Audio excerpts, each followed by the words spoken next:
Mark, listening in Florida. You're on Free Talk Live with Ian and Chris. Yeah, hi. I just wanted to talk about the Free State Project. I was, Sure. me and my wife are kind of looking into doing it Great. in a few years when my kids go to college, and they get old enough, or maybe we could move. Good But plan. part of the criticism I have of it is it doesn't seem to be focused to me, at least just from what I see and from what listens to your show.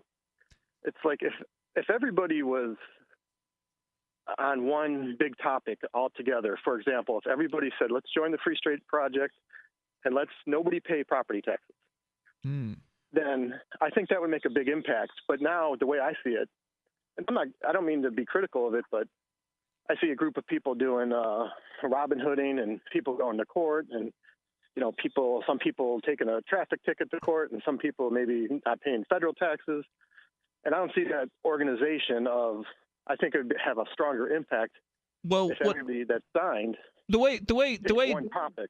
The way I'd respond to that is that, look, I mean, we're coming here for people to be free. It wouldn't make a great deal of sense for us to have a central plan, right? I mean, the idea here is basically people have different ideas on what it is that they think is going to make them the most happy, what's going to be most effective towards ridding ourselves of the state. People have different issues that they find important, whether it's education, homeschool, drug legalization, gun rights. Right. I mean, when we're talking about liberty, I mean, there's really the government has gotten involved in so many aspects of our lives that people are going to strike out at the ones that make them the most uncomfortable, I think. And that's sort of to be expected. And hopefully, if we hit 20,000 signers and get however many people are going to move here, then, you will find yourself with a large enough group of people who want to do what it is that you want to do. But I'll tell you what, if Free State Project Inc. tried to tell me what to do, I'd tell them to shove it, and I think a lot of other people would too. So here's my response, Mark, as somebody who's been involved in this movement for a number of years. There's this term called herding cats, and it's in reference to dealing with libertarians and attempting to organize libertarians. It's a real difficult challenge to try to get a group of liberty-minded folks to all agree on the same approach, the same tactic, the same issue. And it's hard enough to find 20,000 people who are willing to uproot their lives and move to the same place. That on its own is hard enough to just have this general statement about, hey, you should move here with other people who love freedom and then do whatever you feel is right. It would be even more difficult if the project was, you should move to New Hampshire and then buy property and not pay property tax, right? So then you're whittling down the group of potential prospects to the group of people who can afford to buy property, who can have the property owned outright, because you can't not pay taxes on property until you don't have a bank loan on that property. So you're talking about, even amongst property so-called owners, you're only talking about 1% or 2% that actually own their property as opposed to the bank owning the property. And then of those 1% to 2%, you'd have to find the ones who are willing to put their property on the line and take the supreme risk of losing their property in order to make a stand for freedom. Now, that's not to say those people aren't here in New Hampshire. I think some of those people are here in New Hampshire. But to make one thing the thrust of the Free State Project would make it a failure, because you wouldn't be able to find enough people to come on board. So I think that the decentralization of the members in this movement, or the participants in the Free State Project, is its strength, because people can do what they feel is important when they get here. There's no one who's in charge. I don't check in with the Free State Project board to ask them for their marching orders for this week. I don't care what they think or what they, because I know some of the people on the board don't like some of the activism going on up here. And you named a few of the things that have happened, but you also didn't name the dozens of Free Staters who've been elected to various different places across New Hampshire. The political action that's going on here, like the New Hampshire Liberty Alliance, an organization that actually reads the legislation and then rates it based on whether or not it's pro-freedom, and then they rate all the legislators on whether or not they voted in the pro-freedom method on various different legislation. So there's really a whole lot happening here. There's more happening than any one person could possibly be involved in, and I think to try to centralize it, to try to centrally plan it, would ultimately doom it to failure.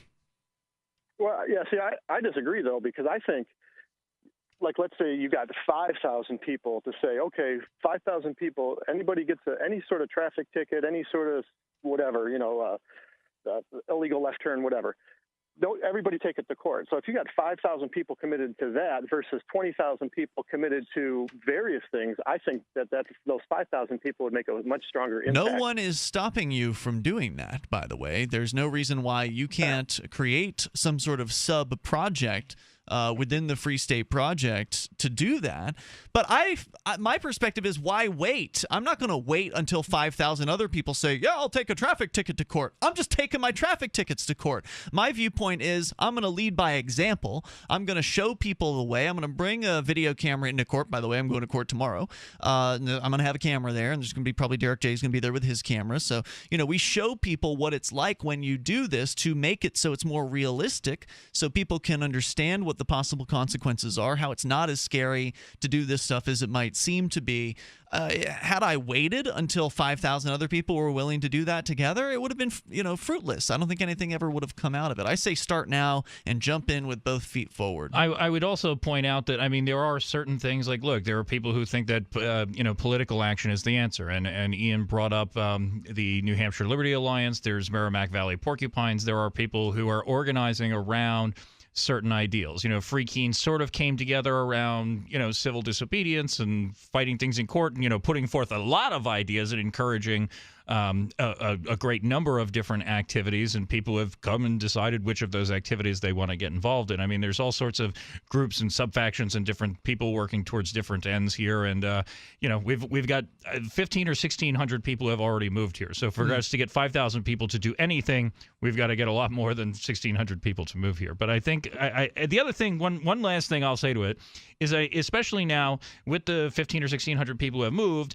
these are early movers, trailblazers, if you will, whatever, in large part. I don't know where we cut off the early mover, thing, but everyone's an early mover if they move before 20,000. Okay, so I'm an early mover.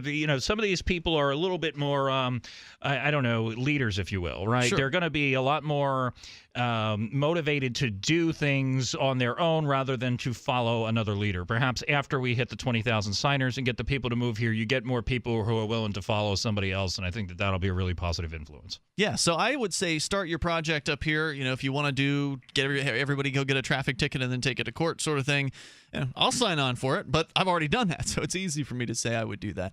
But I think that if you're going to find the people who are willing to do things like that, New Hampshire is going to be the place where you're more likely to find people who are willing to sign on and jump on board with your program. And in fact, that's one thing I have seen here, is that whether it's Free Staters or New Hampshire natives, whoever we're talking about, just the liberty movement in general in New Hampshire is very strong.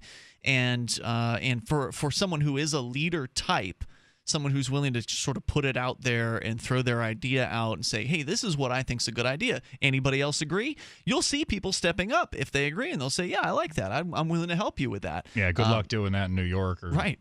Right, or in Florida, where you're calling from, Mark.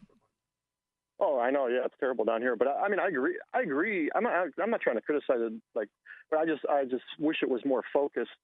That's just the way I look at it. I'm not saying I'm still not going to do it, but I just wish there was more of a focus, and maybe there will be at some point. But just onto your, I just had a minor correction on your thing with property taxes. Mm-hmm.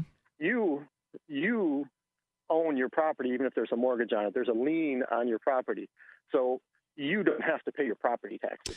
You do, because the mortgage, no. the terms of the mortgage. A lot of people have them escrowed. You don't have to have it escrowed. You cannot have it escrowed. The bank is not going to let you not pay your property taxes. If you have the a bank mortgage, will come get it before the government does. The terms are in the mortgage. When you sign, normally if you buy a house outright with cash, you're not agreeing to pay property tax then. But if you buy a house with a mortgage, it's in the terms of the mortgage that you have to obey the laws, and that includes the paying property taxes. I wish it weren't that way, but it is. I thank you, Mark, for the call tonight. Appreciate hearing from you. We are out of time. I wish that you could not pay property taxes while you had a bank loan, but it's just not gonna work out. See you tomorrow night. freetalklive.com. Free Talk Live, 7 nights a week from 7 to 10 Eastern, live on the Liberty Radio Network at LRN.FM.